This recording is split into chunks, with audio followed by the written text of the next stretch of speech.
आपको पता चल ही गया होगा कि अभी जो है ऑटोमोबाइल इंडस्ट्री में एक दो बड़े बड़े बॉम्ब गिरे हैं। एक है जीएसटी 2.0, उसके वजह से क्या हुआ कि बहुत सारे जो बाइक्स है या कार्स है उसका प्राइस या तो बड़ा है या तो बहुत ज़्यादा ड्रॉप कर गए। तो उसका पॉजिटिव एंड नेगेटिव इम्पैक्ट क्या होगा वो मैं कभी दूसरा वीडियो में डिस्कस करने वाला हूँ। बट आज जिस टॉपिक के बारे में मैं डिस्कस करने वाला हूँ वो है बहुत ही ज़्यादा vital for you as well, क्योंकि जो गाड़ी फ़िलहाल आप अभी यूज़ कर रहे हो या जो मोटरसाइकिल अभी फ़िलहाल यूज़ कर रहे हो ये आपके ऊपर भी इम्पैक्ट करेगी। तो जो टॉपिक है वो है E20 पेट्रोल। आपको पता है कि अभी फ़िलहाल E20 पेट्रोल को लेके बहुत ज़्यादा घमासान हो रही है। लोग अपने अपने जो मोटरसाइकिल है या कार है उसको सेल आउट करके नया गाड़ी या नया मोटरसाइकिल बाई कर रहे हैं विच इज़ E20 कंप्लायंट्स। क्या ये ज़रूरत है या नहीं है, क्या इसको लेके वाद विवाद है, क्यों है, सब आज इस वीडियो में डिस्कस करेंगे। Hello everyone, my name is Saval Gupta और आप देख रहे हो आपकी favourite channel that is TBB India. ये जो चैनल है ये है एक ऑटोमोटिव चैनल, तो इसमें मैं यूजुअली गाड़ी या मोटरसाइकिल का रिव्यू करता हूँ। कभी मैं एक्चुअली ओनरशिप रिव्यू भी आपके साथ शेयर करता हूँ ताकि आप कोई भी मोटरसाइकिल या गाड़ी लो तो उससे पहले आपको पता चलेगा कि वो गाड़ी या वो मोटरसाइकिल कैसा एग्जैक्टली है। एंड कभी कभी मैं वीडियो बनाता हूँ जो है सोशल अवेयरनेस के ऊपर। आज का जो वीडियो है वो है एक सोशल अवेयरनेस के ऊपर। तो आपको क्या ज़रूरत है नया मोटरसाइकिल और गाड़ी लेने का just because of the E20 petrol, और क्या ये एक सेफ ऑप्शन है या नहीं है, ये सारे चीज़ आज आपके साथ मैं डिस्कस करने वाला हूँ। और इसके साथ जो वाद विवाद जो छिड़ी हुई है, कोई बोल रहा है कि E20 petrol is very good for your engine, someone is saying that E20 petrol is very bad for your engine. तो ये सारे वाद विवाद में जो है आपके साथ मैं डिस्कस करने वाला हूँ। एंड जो एलिगेशंस है इस E20 पेट्रोल को लेके सरकार के खिलाफ वो भी मैं आज डिस्कस करने वाला हूँ। बट मैं इससे पहले मैं डिस्क्लेमर दे देता हूँ कि ये कम्प्लीटली एक ऑटोमोटिव चैनल है। यहाँ पर मैं कोई भी पार्टी को प्रोमोट नहीं कर रहा हूँ। कोई भी मैं गवर्नमेंट हो या पार्टी हो इसको और पर्सन हो उसको मैं डिफेम नहीं कर रहा हूँ। ये मैं बोल रहा हूँ जो इंटरनेट में अवेलेबल है और आप डिसाइड कर लो कि सही है क्या गलत है। तो पहले जो ये E20 पेट्रोल बोला था, E20 पेट्रोल, ये एक्चुअली ये E20 पेट्रोल है किस चिड़िया का नाम, तो पहले जान लेते हैं। तो देखिए E20 का मतलब होता है इथेनॉल 20। अब 20 मतलब होता है 20%, मतलब 100 लीटर पेट्रोल में 80% रॉ पेट्रोल रहेगा एंड 20% उसमें इथेनॉल रहेगा। तो आगे जाके अगर मैं कोई भी टर्मिनोलॉजी यूज़ करता हूँ जैसे E10 या E5, इसका मतलब होता है 10% उसमें ethanol, 90% is a raw petrol. Just like that E5 में 5% है इथेनॉल एंड 95% है रॉ पेट्रोल।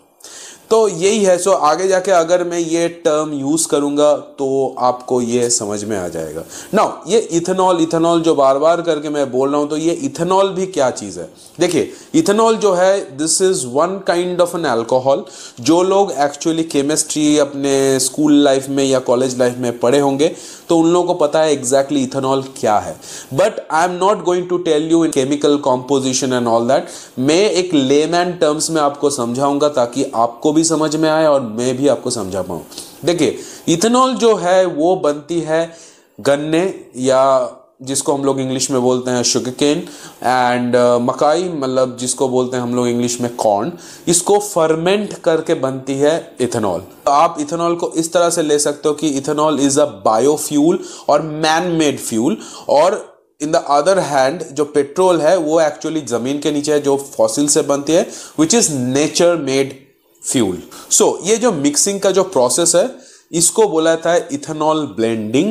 एंड जो पेट्रोल जो ब्लेंडिंग करने के बाद जो निकलती है और एक्सट्रैक्ट होती है उसको बोला जाता है इथेनॉल ब्लेंडेड पेट्रोल। ओके, सो आगे जाके ये E5, E10, E20 या इथेनॉल ब्लेंडिंग या ब्लेंडेड पेट्रोल, ये जो शब्द है बहुत ज़्यादा इंटरनेट में आप देख रहे हो, इसका एग्जैक्टली मोटा मोटा मतलब यही है। ओके, क्या ये आपके लिए अच्छा है या नहीं है, आपका जो एग्जिस्टिंग जो गाड़ी या मोटरसाइकिल है उसको चेंज करने का क्या ज़रूरत है, क्या आपको इलेक्ट्रिक गाड़ी लेने का ज़रूरत है, और क्या एक्चुअली सरकार हम लोगों के साथ मैनिपुलेशन और मैनिपुलेट कर रही है, वो सारे चीज़ एक एक करके हम डिस्कस करेंगे इसी वीडियो पे। बट उससे पहले जान लेते हैं ये E20 पेट्रोल का हिस्ट्री क्या है। जी हाँ, हिस्ट्री भी एक बहुत बड़ी पार्ट है इस E20 पेट्रोल मिलने का। अब हिस्ट्री क्यों बोल रहा हूं, क्योंकि देखिए इथेनॉल ब्लेंडिंग का जो प्रोसेस है इंडिया में कोई नया नहीं है, और इंडिया क्यों, बाहर कंट्रियों में भी और इथेनॉल ब्लेंडिंग कोई नया चीज नहीं है। यूएसए, यूके, ब्राजील, बहुत सारे ऐसे कंट्री है जहां पर आज भी इथेनॉल ब्लेंडिंग होती है। पर ये इंडिया में इसको लेके इतना वाद विवाद क्यों है? ये एक्चुअली 2003 में पहली बार इथेनॉल ब्लेंडेड पेट्रोल मिला करता था, एंड विच इज E5, मतलब उसमें 5% ethanol and 95% is a raw petrol. तो ये जो इथेनॉल ब्लेंडिंग का जरूरत क्यों पड़ा, क्योंकि आप लोगों को पता है कि इंडिया जैसे जो कंट्री है उसमें आप पेट्रोल नहीं मिलता है, तो पेट्रोल हम लोग इंपोर्ट करते हैं रशिया, अमेरिका, ईरान, ऐसे जैसे कंट्रियों से हम लोग ये जो पेट्रोल को इंपोर्ट करते हैं। मार्केट में कभी भी कोई अगर टर्बुलेंस होती है या कोई वॉर छिड़ जाती है तो क्या होता है कि पेट्रोल का जो प्राइस है ये वोलाटाइल होती है, ये बढ़ती भी है, बहुत टाइम ये बहुत ज़्यादा घट भी जाती है। जैसे कोविड के टाइम में पेट्रोल का जो प्राइस है बहुत ज़्यादा घट गई थी, एंड रशिया एंड यूक्रेन का जो वॉर सिचुएशन जो हुआ था उस टाइम में क्या होता है, पेट्रोल का जो प्राइस है, जो क्रूड ऑयल का जो प्राइस है वो बहुत ज़्यादा बढ़ गया था। तो इस चीज़ से बचने के लिए एक्चुअली इथेनॉल ब्लेंडिंग का जो प्रोसेस वो शुरू हुआ था। Now coming back to the topic कि 2003 में पहली बार इथेनॉल ब्लेंडिंग वाला जो और इथेनॉल ब्लेंडेड पेट्रोल मिला करता था, ये जो चीज़ सक्सेसफुल हुआ उसके बाद सरकार ने डिसाइड किया कि इसका एक रोड मैप तैयार करते हैं, जिसके तहत 2020 तक E10 पेट्रोल एंड 2030 तक E20 पेट्रोल यूज किया जाएगा। 2020 में आई कोविड। अब ये कोविड के चलते क्या हुआ कि वहां पर आ गया एक रुकावट, एंड एज ए रिजल्ट क्या हुआ कि ये जो E10 वाली जो गाड़ी है वो मार्केट में नहीं लॉन्च हुई। तो एज ए रिजल्ट क्या हुआ कि जो E10 का जो प्रोसेस है वो थोड़ा सा लेंदी हो गया। E10 का जो शुरुआत हुई वो है लगभग 2021 या 22 के बाद।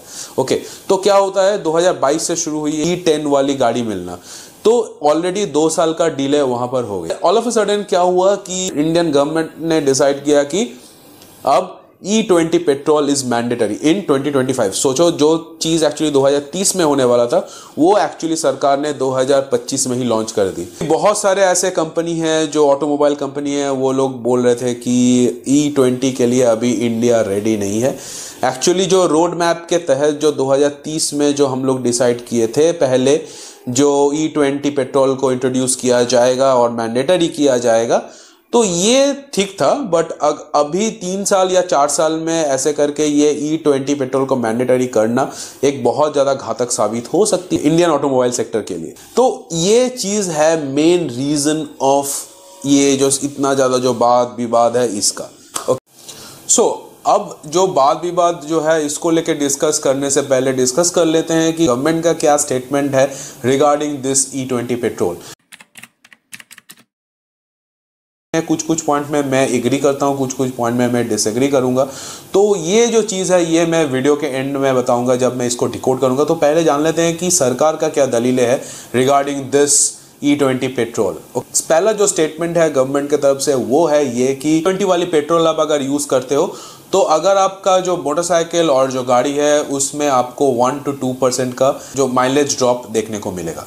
अगर आप E5 और E10 वाली जो व्हीकल अगर यूज़ कर रहे हो तो उसमें आपको 2 से 3% का माइलेज ड्रॉप देखने को मिलेगा। और अगर आप स्टिल एक कार्बोरेटर वाली मोटरसाइकिल और कार को यूज़ कर रहे हो तो उसमें आपको 5 to 6% ऑफ माइलेज ड्रॉप देखने को मिलेगा।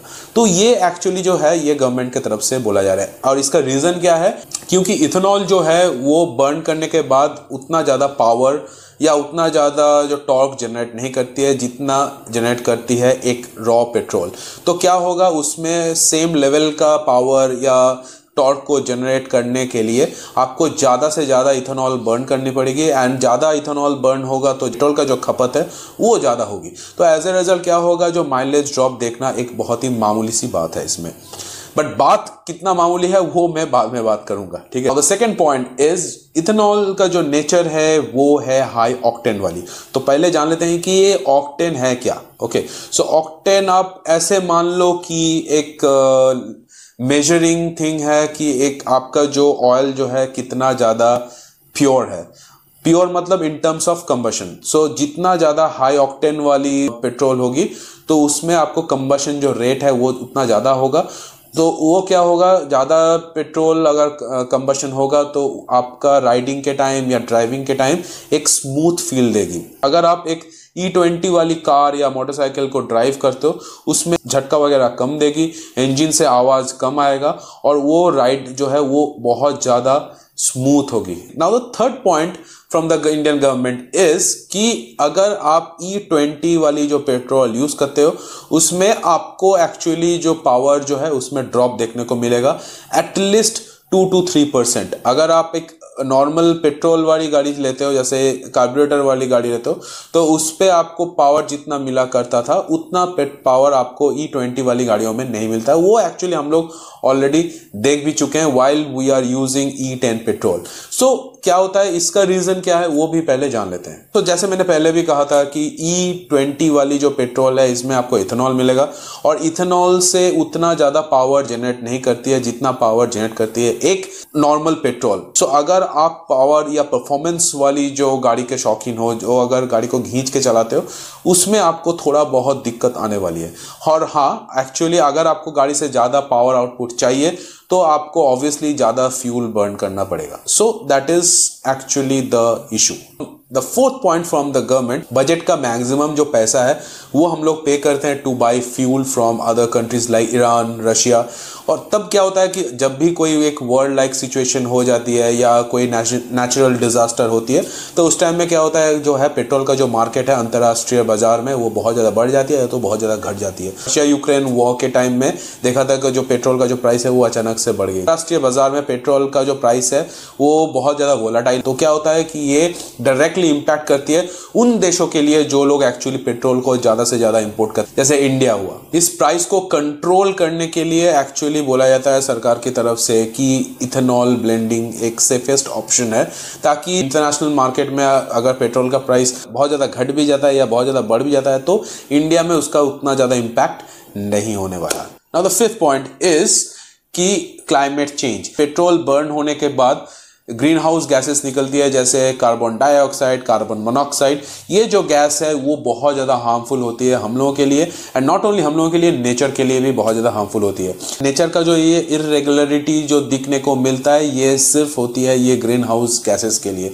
तो अगर आप ये E20 पेट्रोल यूज़ करोगे तो उसमें आपका जो पोल्यूशन का जो मात्रा है ये बहुत ज़्यादा घट जाएगी। तो एज अ रिजल्ट क्या होगा, वो नेचर के लिए बहुत ज़्यादा अच्छा चीज़ हो सकती है। तो ये बोला जाता है सरकार की तरफ से। Now the sixth benefit what actually government was telling us कि ये जो पेट्रोल इंपोर्ट करने में जितना पैसा पे करना पड़ता है वो इज रफली 1.6 लाख करोड़। तो ये जो 1.6 लाख जो करोड़ पैसा जो खर्चा हो रही है to import petrol from different countries, तो उसमें क्या होता है कि यही पैसा को चैनलाइज करके ये फार्मर की तरफ इसको डाइवर्ट किया जा सकता है। तो actually as per the calculation ये E20 पेट्रोल आने के बाद 1.2 लाख करोड़ पैसा जो है वो सरकार ने चैनलाइज कर दिया है towards the farmers. So as a result क्या होता है, जो फार्मर सुसाइडल वाला जो ये मैटर है ये बहुत ज़्यादा आगे जाके कम हो सकती है। ग्राउंड रियलिटी क्या हो सकती है क्या नहीं हो सकती है that I am not going to tell you, वो आपको सबको पता है। So that I am going to tell you in the latter part of this video. So ये सारे जो दलीलें जो है ये सरकार के तरफ से दिया जा रहा है टू आम जनता। नाउ अब बात करेंगे कि जो दलीलें दिया गया था सरकार के तरफ से वो सारे के सारे क्या सही है या गलत है, और अगर गलत है तो क्या एग्जैक्टली गलत है, और एक्चुअली ये E20 पेट्रोल है ये क्या आपका इंजन के ऊपर हार्म करेगी या नहीं करेगी, अगर करेगी तो कैसे करेगी, ये सारे चीज़ आज डिस्कस करने वाले हैं। और इसी को लेके बात छिड़ी हुई है इंडिया में। अगर आपके पास E5 और E10 वाली गाड़ी और मोटरसाइकिल है उसमें आपको लगभग 2 से 3% का माइलेज ड्रॉप देखने को मिलेगा। बट ये जो फिगर है, ये जो नंबर्स है, ये नंबर है tried and tested by Indian government and that too in a different way. Okay, अगर आप ग्राउंड रियलिटी में जाओगे तो वहां पर गाड़ी आप एक नॉर्मल कांस्टेंट स्पीड में नहीं चलाओगे। वहां पर क्या होगा, आपको उबड़ खाबड़ रास्ता मिलेगा, वहां पर आपको एयर रेजिस्टेंस मिलेगा, वहाँ पर कभी कभार आप फास्ट चलाओगे, कभी कभार आप बहुत स्लो चलाओगे, कभी कभार आप बम्पर टू बम्पर ट्रैफिक मिलेगा जहां पर आपको स्टार्ट स्टॉप करना पड़ेगा गाड़ी को ज़्यादा। कभी कभार क्या होता है आप एक मॉडरेट स्पीड में चलाओगे, तो जो माइलेज वाली जो फैक्टर है ये एक्चुअली ऑलवेज सेम नहीं हो सकता है। तो मैं बहुत सारे ऐसे कस्टमर के साथ बात किया जहां पर बोला जा रहा है कि पहले जिस गाड़ी पे उसको माइलेज मिलता था, लगभग अगर मैं 4 व्हीलर की बात करूंगा तो अगर जब वहां पर माइलेज मिलता था 15-16 की, वहां पर अभी माइलेज मिल रहा है 9-10, कभी कभार बहुत प्यार से चलाएंगे तो लगभग 11-12 मैक्सिमम। बट कोई कोई बोल रहा है कि यहाँ पर ज़्यादा मुझे माइलेज डिप नहीं देखने को मिला। तो ये डिपेंड करता है गाड़ी टू गाड़ी का जो कंडीशन है उसके ऊपर भी, और जैसे आप चला रहे हो उसके ऊपर भी। बट हाँ, ये चीज़ तय है कि आपको ये गाड़ी जब लोगे तो माइलेज ड्रॉप देखने को मिलेगा। बट हाँ, 1-2% जो सरकार जैसे क्लेम कर रही है या 2-3% वैसा नहीं होगा, उससे थोड़ा सा ज्यादा ही होगा। Now the second point is कि इसमें क्या होता है कि इसमें पावर डिलीवरी जो है बहुत ज्यादा ड्रॉप हो जाएगी। हाँ, ये बात मैं मान सकता हूं क्योंकि बीते कुछ दिनों से मैंने बहुत सारा E20 enabled bikes and cars चलाया है, वहां पर मुझे पावर ड्रॉप देखने को मिला। मेरे पास 2018 वाली डोमिनार है जो है E5 कंपैटिबल, वो गाड़ी चलाया, और कुछ दिन पहले मैंने E20 वाली जो डोमिनार है उसको भी मैंने चलाया, तो मुझे पावर डिलीवरी में थोड़ा सा डिफरेंस देखने को मिला। हालांकि सरकार ने ऑलरेडी इसको लेके बात बोल दिया है। फर्स्ट गियर में जैसे क्या होता था, आपको मैक्सिमम पावर आपको देखने को मिलता था, अभी वो चीज थोड़ा सा शिफ्ट होके सेकंड गियर हो चुका है। इसके चलते आपको फ्रीक्वेंटली गियर चेंज ज्यादा करना पड़ रहा है। तो ये चीज मुझे महसूस हुआ जब मैंने E20 वाली मोटरसाइकिल्स चलाया, और स्पेशली अगर मैं डोमिनार की बात करूंगा तो। Now the third point is कि बोला जा रहा है कि इससे पोल्यूशन जो है बहुत हद तक कम हो जाएगी, which is actually true. Petrol use करने के बाद क्या होगा कि जो ग्रीन हाउस गैसेज जो है उसका एमिशन बहुत हद तक कम हो जाएगी। तो एज अ रिजल्ट क्या होगा, ये जो पोल्यूशन है बहुत हद तक इसको कंट्रोल किया जा सकता है by adding the ethanol in the petrol. तो this is the third point which I can tell you. Now the fourth point is कि जो सरकार जैसे बोल रही है कि गन्ना और मकाई से बनती है ये इथेनॉल, तो इथेनॉल को क्या होता है, ये जो पैसा हम लोग जो 1.6 लाख करोड़ जो अमाउंट है हम लोग दे रहे हैं बाहर कंट्री को, तो क्या होगा, ये चैनलाइज होकर फार्मर के पास जाएगा। तो फार्मर का जो ये प्रॉब्लम जो है, जो सुइसाइडल वाला जो केस है एंड ऑल दैट, ये चीज रेक्टिफाई हो जाएगा। देखिए, ये तो हम लोग सोच रहे हैं ऐसा, बट इसका प्रॉब्लम है दो। पहला जो प्रॉब्लम, बोलने में एक चीज होता है, वो ग्राउंड रियलिटी कंप्लीटली डिफरेंट होता है। ये जो प्रॉपर जो चैनल जिसके बारे में सरकार बार बार करके जो बात कर रही है, तो किस चैनल में होगी, कैसे होगी, इसके लिए जो पॉलिसी है क्या नहीं है, ये सारे चीज हम लोग अभी नहीं जानते हैं। तो ये सब पेन एंड पेपर है। ये ग्राउंड रियलिटी में कैसा होगा, क्या होगा, इसके बारे में कोई मुझे प्रॉपर इंफॉर्मेशन नहीं है। अगर आपके पास है तो please write it down in the comment section so that we can actually check it out. But देखिए, सरकार बहुत सारे पॉलिसी, सिर्फ ये वाली नहीं, बहुत सारे सरकार ऐसे पॉलिसी लाती है, but it comes to ground reality the things are completely change. तो based on the previous experience मुझे इस मामले में थोड़ा सा डाउट तो है। ठीक है। सेकेंड प्रॉब्लम रिगार्डिंग दिस कि ये जो मकाई है या जो गन्ने हैं, इसको प्रोड्यूस करने में बहुत सारा पानी का खपत होती है। बाय 2030 और 2040 में हम लोग को वाटर क्राइसिस फेस करने को मिलेगा। तो उस टाइम में कैसे करके इसका जो खेती होगा, उस चीज को लेके मैं थोड़ा सा डाउटफुल हूं। But by the time may be technology will change, okay, and by the time we will adopt a different type of technology, so that is the different ball game. तो यही वाला जो चीज है, आगे जाके कितना बेनिफिशियल होगा क्या नहीं होगा, ये चीज मुझे अभी तक पता नहीं। ये एक लॉन्ग टर्म वाली गोल है, ये कुछ ऐसे 2-3 दिनों में बताया नहीं जा सकता है। देखिए, जो इथेनॉल जो है, इथेनॉल का जो एक प्रॉपर्टी है, वो पानी को बहुत ज्यादा एब्जॉर्ब करती है। जैसे पानी और जो पेट्रोल है, ये कभी भी एक साथ मिक्स नहीं होता है, बट इथेनॉल के केस में ये कंप्लीटली डिफरेंट है। ये क्या होगा, ये हवा से जो मॉइस्चर है इसको खींचेगा, एंड खींचेगा तो क्या होगा, इसके अंदर एक कोरोजन का एक प्रॉब्लम आ सकती है इन अ लॉन्ग टर्म। हाँ, ये क्या 1 दिन में या 2 दिन में होगा या 1 साल 2 साल में होगा, नहीं, ऐसा नहीं होगा। ये होने में लगभग आपको 2, 3, 5 साल भी हो लग सकता है। ये डिपेंड करता है आपका गाड़ी के ऊपर कंप्लीटली। हाँ, बट ये होगा, दैट्स फॉर श्योर। कुछ दिन पहले मैं होंडा सिटी चला रहा था, तो होंडा सिटी में ये बोला जा रहा था कि 15-16 में जो गाड़ी लॉन्च हुई थे, वो सारे गाड़ी जो है वो एक्चुअली E20 कंपैटिबल है। सो मैंने बोला कंपैटिबल, मैं कंप्लायंस नहीं बोला। तो यहां पर वर्ड को लेके कंफ्यूज मत हो जाना। कंपैटिबल अलग है, कंप्लायंस अलग है। नाउ कंपैटिबल का मतलब होता है कि देखिए, गाड़ी का जो पर्टिकुलरली कुछ पार्ट्स जो है, जैसे fuel pump, gas kit, spark plug, फिर आपका जो पाइप्स है जिसके थ्रू पेट्रोल जाती है, तो वो चीज इन the long period of time ये क्या होगा, खराब हो सकती है ड्यू टू द कोरोजन। तो क्या हो सकती है, ये बार बार आपको रिप्लेस करना पड़ेगा, चाहे वो 1 साल में हो, 2 साल में हो या 5 साल में हो। आप इसके लिए कोई इंश्योरेंस क्लेम भी नहीं कर सकते हो। जो तमाम जो चीज है ये बहुत सस्ता है। देखिए, आप हो सकता है कि ये सस्ता हो आप कुछ कुछ गाड़ियों के लिए, बट हर गाड़ी के लिए सस्ता नहीं है। जीप हुआ, मर्सिडीज हुआ या BMW हुआ, इसका जो गैस किट है या इसका जो फ्यूल पंप है वो बहुत ज़्यादा कॉस्टली है। So back to the topic कि मैंने कुछ दिन पहले होंडा सिटी चला रहा था, तो उस टाइम में मुझे बोला गया था कि ये जो गाड़ी है ये गैस किट वगैरह हुआ या फ्यूल पंप हुआ, इसको आप चेंज करके E10 और E5 वाली जो गाड़ी है इसको आप कन्वर्ट कर सकते हो इनटू E20। बट देखिए, ये आप E20 कंपैटिबल बना सकते हो बट E20 कंप्लायंस नहीं। सो E20 कंप्लायंस वाली जो पर्टिकुलर गाड़ी है उसका इंजन भी उस हिसाब से डिजाइंड है, चाहे E20 कंप्लायंस हो या तो E20 कंपैटिबल गाड़ी हो, दोनों में आपको इन द लॉन्ग टर्म आपको एक्चुअली प्रॉब्लम दे सकती है due to the corrosion. And उसके लिए आपका जो गाड़ी है उसको बहुत प्यार से गाड़ी को रखना पड़ेगा। Now the problem is that ये जो इथेनॉल है, इस इथेनॉल में आपको एक्चुअली मॉइस्चर सोक करने का एक आदत है, तो इसलिए क्या होगा कि पेट्रोल टैंक के अंदर आप पेट्रोल को ज़्यादा दिन तक नहीं रख सकते हो। क्या हो सकता है कि इससे एक्चुअली मॉइस्चर को ये सोक करेगी, एक अंदर में एक वेपर टाइप का क्रिएट करेगी। सो एज अ रिजल्ट क्या होगा, in a long term fuel pump को ये खराब कर सकती है। So this is the one thing which I personally feel. तो देखिए, ऐसे सारे कंपनी अभी ये बोल रही है कि E20 जो है, E20 के लिए इंडिया अभी रेडी नहीं था, बट स्टिल गवर्नमेंट ने इसको फोर्सफुली अप्लाई किया। बट गलत यहां पर कहां हो रहा है, वाद विवाद यहां पर क्यों हो रही है? देखिए, इसका पहला जो रीजन है कि इसमें आपको E20 मैंडेटरी कर दिया गया कि आपको E20 लेना ही पड़ेगा।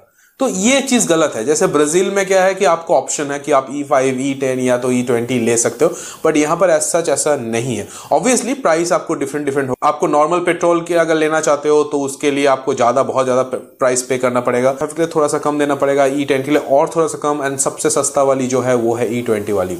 बट वैसा इंफ्रास्ट्रक्चर हम लोग के पास अभी फिलहाल है नहीं, तो हम लोग ऐसे नहीं कर पा रहे हैं। तो क्या हो रहा है कि हम लोगों को E20 वाली जो है ये मैंडेटरी कर दिया गया। एंड सरकार की तरफ से ये भी बोला जा रहा है कि बाय 30 हम लोग E27 वाली पेट्रोल लाने वाले हैं। तो ये चीज बोला जा रहा है। देखिए, ये चीज तभी पॉसिबल हो सकती है अगर सही हम लोग के पास इंफ्रास्ट्रक्चर हो। तो एज ए रिजल्ट क्या हो रहा है कि आज जो E20 देख के गाड़ी ले रहे हो, तो आगे जाके बाय 2030 शायद आपका ये जो E20 वाली जो गाड़ी है वो आपके लिए आपके लायक ना भी हो। चीज मुझे लग रहा है कि ये एक प्रॉब्लम हो सकती है इन अ लॉन्गर रन। इसको लेके एलिगेशंस क्या है इसको जान लेते हैं। देखिए, यहाँ पर बोला जाता है कि जो ट्रांसपोर्ट मिनिस्टर का जो लड़के हैं वो एक्चुअली अभी उन लोग के पास शुगर मिल का कंपनी है, शुगर केन का कंपनी है, तो they are actually taking advantage out of it. अंदर की खबर इन लोगों को पहले से मालूम था, so they are investing money into it and they are getting benefit out of it.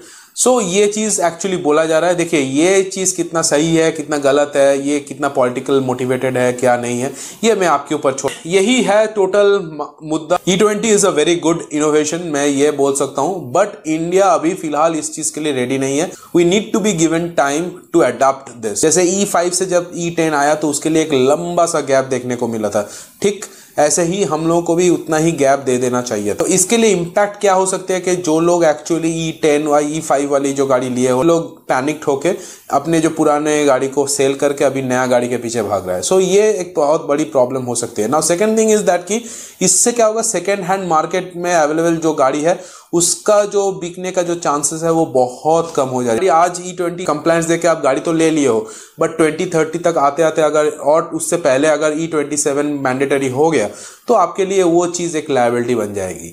तो this is the problem what I personally identified if it was forcefully implemented. पहले बोला था कि the next future is the electric. इसको achieve करने के लिए जो चीज का जरूरत है वो है एक अच्छा इंफ्रास्ट्रक्चर और अच्छा चार्जिंग इंफ्रास्ट्रक्चर, क्योंकि वो इंफ्रास्ट्रक्चर ओवरनाइट नहीं बन सकती है, ठीक है। तो at least people is having an option to continue with their petrol और डीजल कार्स। मुझे ये चीज समझ में आया कि इलेक्ट्रिफिकेशन के लिए अभी फिलहाल टाइम तो है, ओके सो फिलहाल आप ईवी को साइड में रख के आप पेट्रोल या डीजल कार ले सकते हो।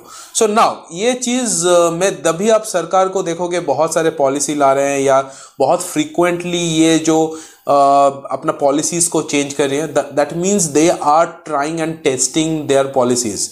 बट हाँ, उसके लिए हम लोगों को एक्चुअली भुगतना पड़ रहा है। That's wrong, I know. Ethically, at least I can understand that.